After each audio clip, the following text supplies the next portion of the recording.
ప్రపంచంలో జనం ఏమనుకుంటారో నోటితో కూడా నవ్వలేరు. వెనక నుంచి నవ్వాలేమో. ఐక్యరాజ్య సమితి అనేది అసలు దేనికోసం పెట్టారు? ప్రపంచంలో యుద్ధాల నివారణకి. దాని ఎదురుగుండా రష్యా ఉక్రెయిన్ యుద్ధం జరుగుతుంటే అది కూర్చుని మీటింగ్లు పెడతా ఉంటుంది, టీలిస్తుందనమాట. అలాగే వాళ్ళ ఎదురుగుండానే ఇప్పుడు ఇరాను, అమెరికా, ఇజ్రాయిలు, గల్ఫ్ దేశాల యుద్ధం జరుగుతూ ఉంటే నిద్రపోతూ ఉంటుంది, జీతాలు మాత్రం తీసుకుని బతుకుతూ ఉంటారు వాళ్ళు. ఒక్కటంటే ఒక్కటి పరిష్కరించింది లేదు రెండో ప్రపంచ యుద్ధం తర్వాత ఏర్పాటైనటువంటి ఐక్యరాజ్య సమితి.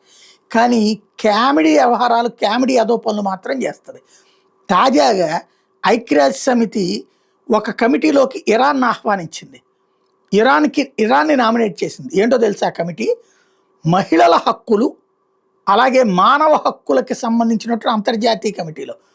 ఇంకొకటి తీవ్రవాదాన్ని నియంత్రించే కమిటీలోకి ఇరాన్ ఆహ్వానించింది.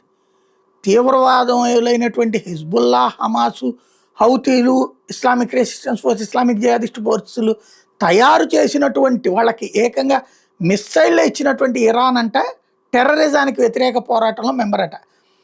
తన దేశంలో పర్షియన్ జాతి అయినటువంటి ఆడవాళ్ళను కూడా బలవంతంగా మర్డర్లు చేసి చంపేసి చివరికి వాళ్ళు బలవంతంగా బురకాలు ధరించే పరిస్థితి తీసుకొచ్చినటువంటిది మహిళల రక్షణ కోసం విభాగంలో పనిచేస్తుందట. వందలాది మంది కాదు, వేలాది మంది నడు రోడ్డు మీద కాల్చి చంపి నడు రోడ్డు మీద ఊరి తీసినటువంటి దేశం హ్యూమన్ రైట్స్కి సంబంధించినటువంటి ప్రాతినిధ్యం వహిస్తట. మరి ఐక్యరాజ్య సమితిని ఏమనాలి? ఏ చెప్పుతో కొట్టాలా?